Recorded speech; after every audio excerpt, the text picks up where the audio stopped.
বিশ্ব রাজনীতির মঞ্চে এখন এক জটিল ও সংবেদনশীল পরিস্থিতি। আমেরিকা ও ইরানের মধ্যে টানাপোড়েন ক্রমশ বাড়ছে।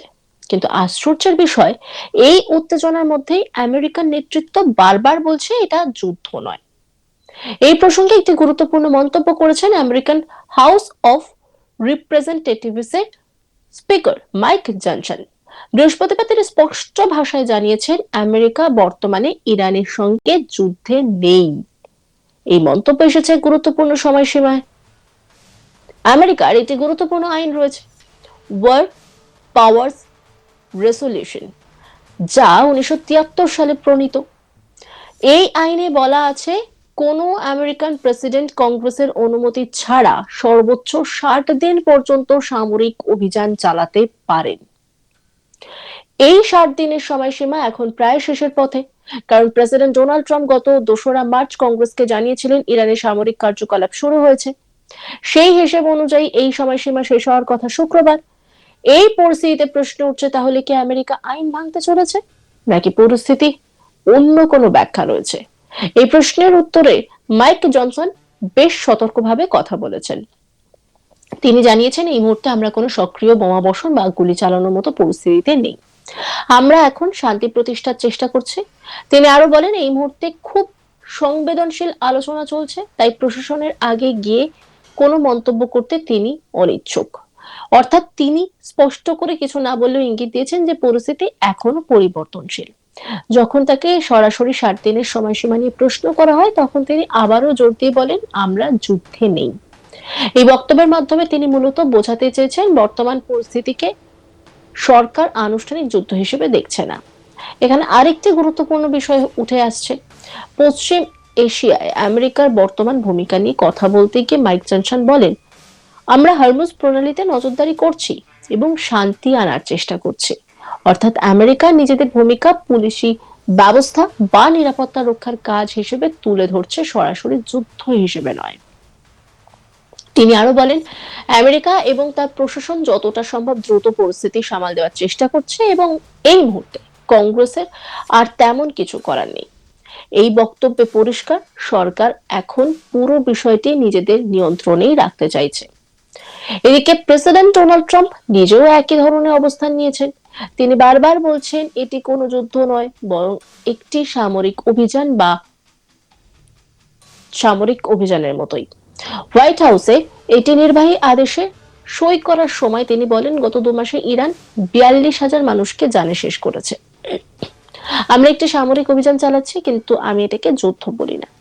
তিনি আরো বলেন, ইরান একটি চুক্তি করতে চাইছে, তাদের অর্থনীতি ভেঙে পড়ছে, অবরোধ অত্যন্ত শক্তিশালী, তারা তেল থেকে কোনো আয় পাচ্ছে না।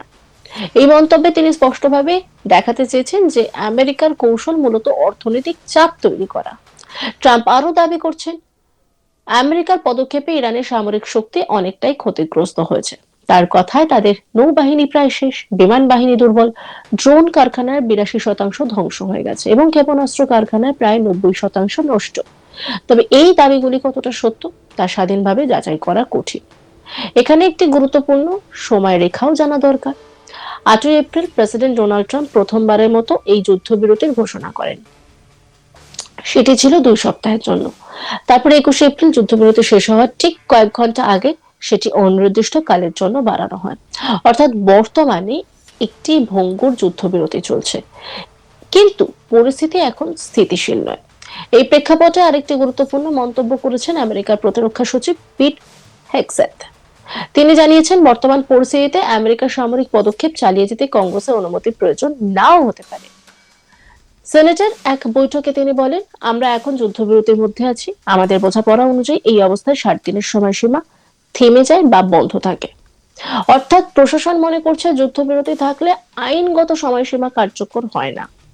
এই ব্যাখ্যা অবশ্য বিতর্কিত, কারণ অনেক বিশেষজ্ঞ মনে করছেন এইভাবে আইনকে ব্যাখ্যা করা সঠিক নয়। অন্যদিকে কূটনৈতিক প্রচেষ্টাও চলছে। আমেরিকা এবং ইরান বৈঠক করেছে ইসলামাবাদে। লক্ষ্য ছিল একটি দীর্ঘমেয়াদী শান্তি চুক্তি, কিন্তু সেই বৈঠক কোনো ফলাফল ছাড়া শেষ হয়েছে। কোনো বড় অগ্রগতি হয়নি। এখন দ্বিতীয় দফা বৈঠক হবে কিনা তা নিয়ে অনিশ্চয়তা রয়েছে, কারণ দুই পক্ষই গুরুত্বপূর্ণ বিষয়ে একমত হতে পারছে না। সবচেয়ে বড় মতবিরোধের জায়গা হলো ইরানের পারমাণবিক কর্মসূচি। আমেরিকা চাইছে ইরান ইউরেনিয়াম সমৃদ্ধকরণ বন্ধ করুক, অন্যদিকে ইরান এই বিষয়ে ছাড় দিতে নারাজ। এই অচলাবস্থার মধ্যে দাঁড়িয়ে রয়েছে গোটা বিশ্ব। একদিকে যুদ্ধ নয় এই দাবি, অন্যদিকে সামরিক প্রস্তুতি ও অবরোধ, এই দুইয়ের মধ্যে তৈরি হয়েছে এক অদ্ভুত দ্বন্দ্ব।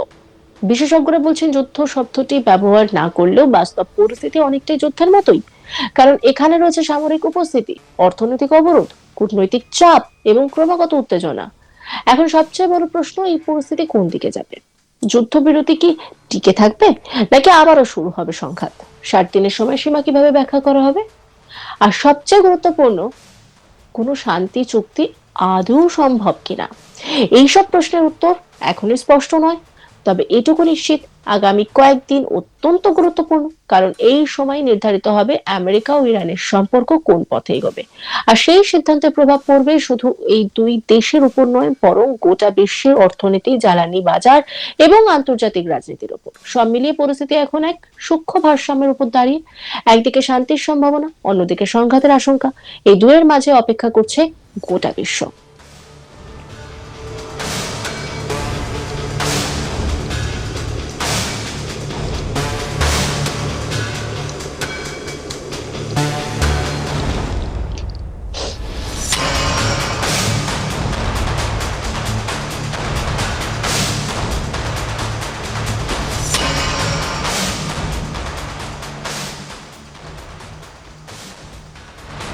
পশ্চিম এশিয়ায় আমেরিকার বর্তমান ভূমিকা নিয়ে কথা বলতে গিয়ে মাইক জনসন বলেন, আমরা হরমুজ প্রণালীতে নজরদারি করছি এবং শান্তি আনার চেষ্টা করছি।